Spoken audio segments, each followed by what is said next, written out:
माई। ये दरोगा जी क्या हुआ क्यों रो रही हो तुम?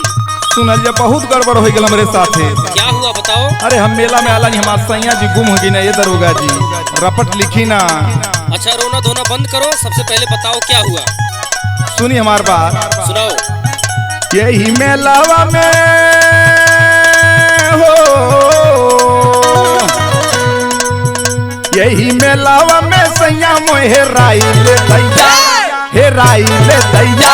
हमके भावे नहीं कौनो मिठाई रे दैया, हमके भावे नहीं कौनो मिठाई रे दैया, हमके भावे नहीं कौनो मिठाई रे दैया।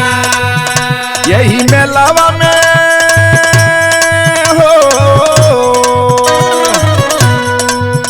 यही मेलावा में सैया मोहे राई ले दैया, हे राई ले दैया। हमके भावे नहीं कौनो मिठाई रे दैया, हमके भावे नहीं कौनो मिठाई रे दैया, हमके भावे नहीं कौनो मिठाई रे दैया।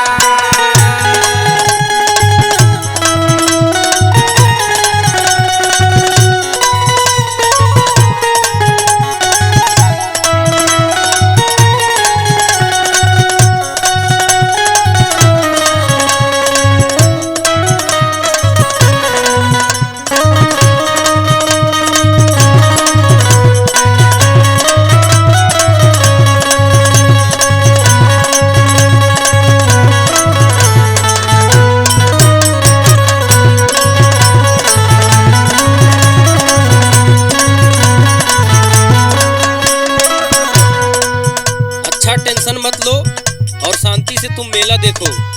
अरे ये दरोगा जी हमार सैया हराए गल में, हमसे मेला दिखाई। सुनी हमार बात। सुनाइए। सुनाइए दरोगा जी देखबो न मेलावा, हमके न चाही मिठाई अकेलवा, हमके न चाही मिठाई अकेलवा, हमके न चाही मिठाई अकेलवा। सुनाइए दरोगा जी देखबो न मेलावा, हमके न चाही मिठाई अकेलवा, हमके न चाही मिठाई अकेलवा, हमके न चाही मिठाई अकेलवा।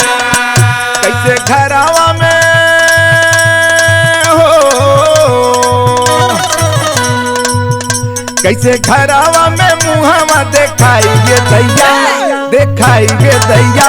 यही मेलावा में सैया मोहे राई ले दैया, यही मेलावा में सैया मोहे राई ले दैया, यही मेलावा में सैया मोहे राई ले दैया।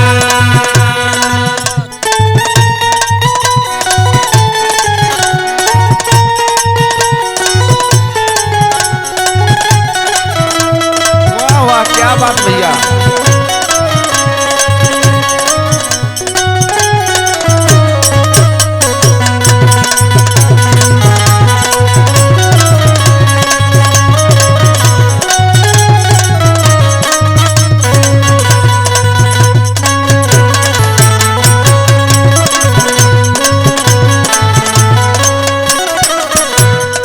अरे ये दरोगा जी बताओ। अगर हमार सैया ना मिली है ना तो हम खाली अपन मुंह देखावा ना जब जान तो हम का करब। सुनी हमार बात।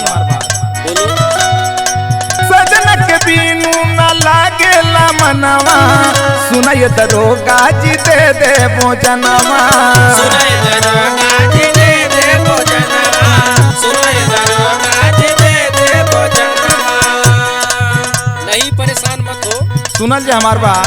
जान देने की जरूरत नहीं है, मैं ढूंढ निकालूंगा। क्या नाम है तुम्हारे पति का? अरे सुभाष फौजी पकड़ी नाम है दरोगा अच्छा जी। अच्छा अच्छा। सुनिए हमार बात। सुनाओ। सजना के बीनू ना लागेला मनवा, सुनाइए दरोगा जी दे दे भोजनवा, सुनाई दरोगा जी दे दे भोजनवा, सुनाई दरोगा जी दे दे भोजनवा।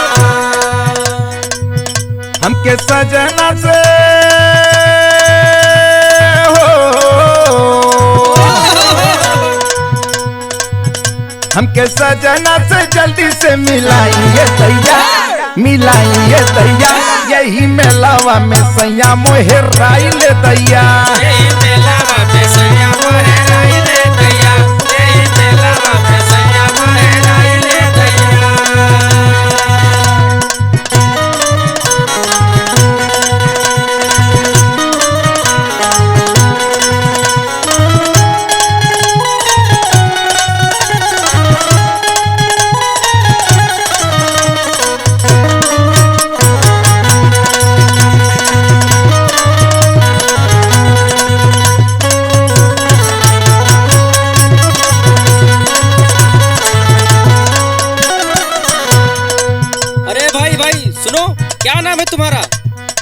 सुभाष फौजी। सुभाष फौजी पगड़ी। हाँ हाँ। अच्छा अच्छा अच्छा अच्छा, चलो इधर आओ पहले।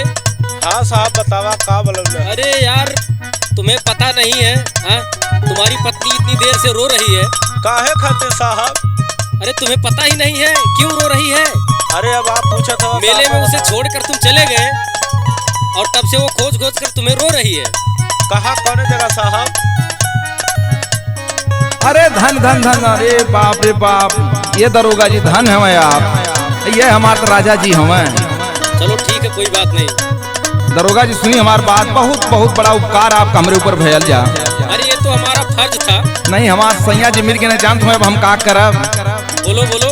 और आपके यही साथे साथे आप सबका हम बहुत बड़ा आभारी हैं। सुनो जी हमारी बात सुनाइए। फौजी सुभाष मोरा सुनर सजनवा, मिली हम कैला तकर पूजनवा।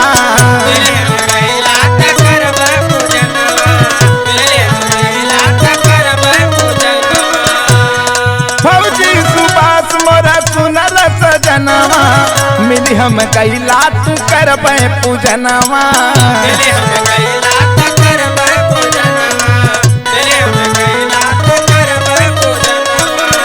करबै देश के